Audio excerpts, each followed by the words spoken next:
Good day everyone. My name is Megan. Again, Civic. Dave, I'm watching. And my title is Contextualizing Self-Use Student Application Methods and African Research and Enhancing Civic Engagement and Considering the students becoming technical. The title set this focus on using community based project to teach secondary students about social issues in a way that is relevant and for their real life.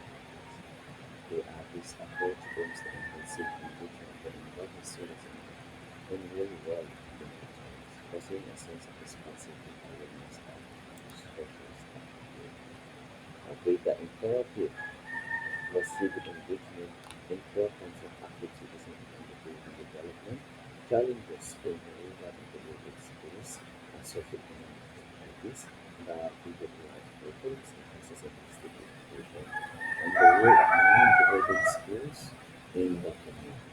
This slide addresses the importance of civic engagement in the Philippine context, emphasizing the role of active citizenship in national development. It outlines challenges faced in rural and integrated schools and socioeconomic disparities, and highlights how the curriculum promotes holistic education and establishes the context for the role that the integrated school plays in fostering community engagement. Okay, for addressing the gap, we need to enhance social science engagement, educating civic agencies and secondary students. Key research response related weakness of community-based projects, implementation challenges, impact on civic responsibility, and get the effective assessment tools. Okay, for this slide identifies key issues that the research aims to address.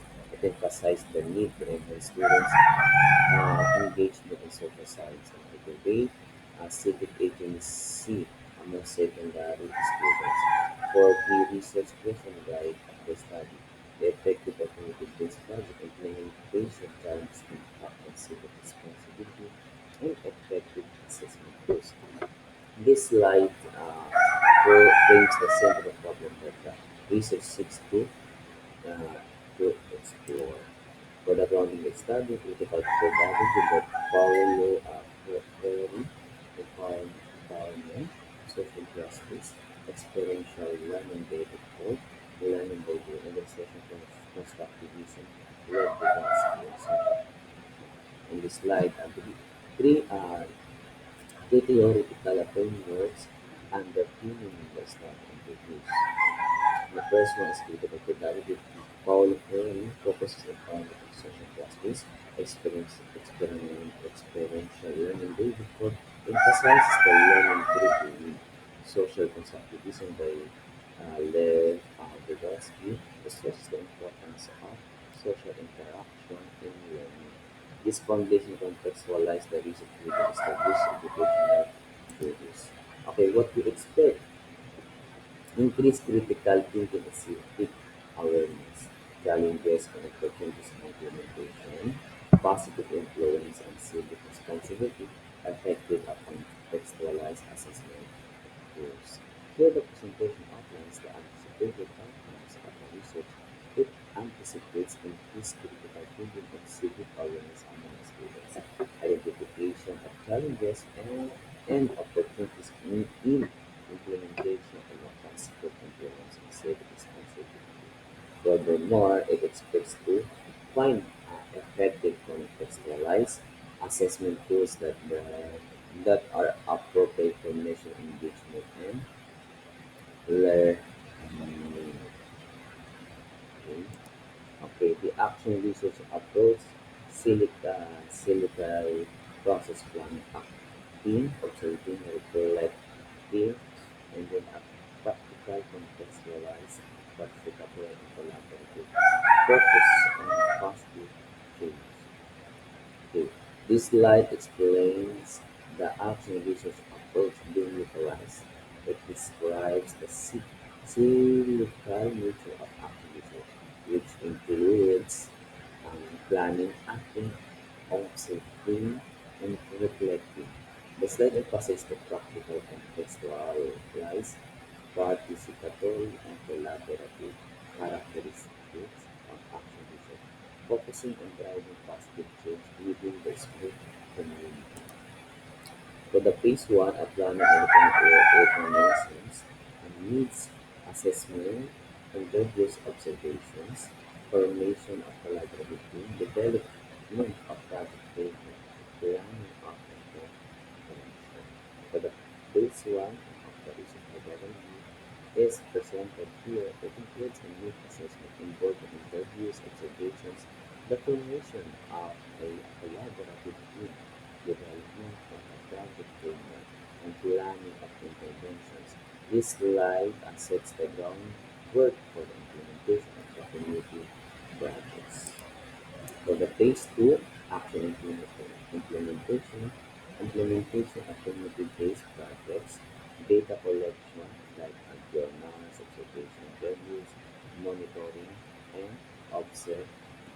This slide outlines a phase two, which involves the actual implementation of community-based projects.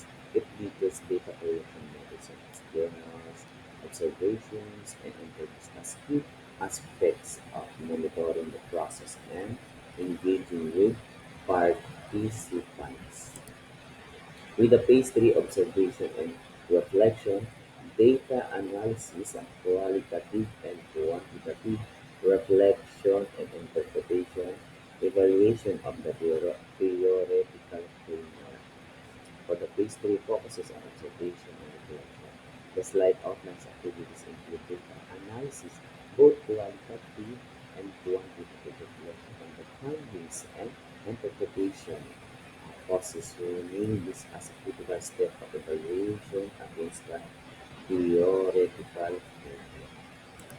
Okay, for the phase four, revision and replanning, revision of project training, replanning for future cycles, and dissemination of results. In phase four, the focus shifts to revising and replanning based on the insights gathered. This slide emphasizes the importance of revising the project frameworks and planning for future cycles alongside disseminating results to stakeholders. Further gathering the evidence, student journals, and portfolios, classroom observations, and field and notes, semi-structured interviews, community feedback forms. For this slide, I present the various methods used for gathering evidence in the research. It lists the student reflected journals and portfolios, classroom observations, semi-structured interviews, and community feedback forms as the primary data collection tools, providing a comprehensive approach to understanding student engagement. Okay, why this matters? Okay, contextualize pedagogy, enhancing civic engagement, addressing socioeconomic disparities, teacher empowerment, and contribution to the field of social science teaching. Where the importance of the study is highlighted is the emphasis that contributions to contextualize pedagogy, enhance civic engagement, and addressing socioeconomic disparities. It also mentions the empowerment of teachers and the studies overall contribution to the field of social science education. With the contributing to global goals, no, we have SDG for qualification, SDG 10 reduce inequalities, and SDG 16 peace, justice, and strong institutions. SDG 17 partnership to achieve that goal. This slide connects the research to relevant global frameworks by aligning the practice with a specific sustainable specific sustainable development goals or SDGs. It highlights the SDG for qualification and then SDG 10 reduce inequality, SDG 16 peace, just peace, and strong institution. And SDG 17 partnerships stating how the project contributes to these global aims. With a timeline visual, a Gantt chart or timeline graphic showing the phases and the durations briefly highlight the key milestones. The slides provides a visual timeline of Gantt chart that outlines the project phases, emphasizing key milestones. This chronological breakdown allows the audience to understand the scope and time frame of the research activities. For the questions, and I'm going to open the question and thank you for your attention. And today opens the floor for question and engagement for the audience. It includes with the mode of notification intentions and may include the presenters contact information. Okay, and thank you and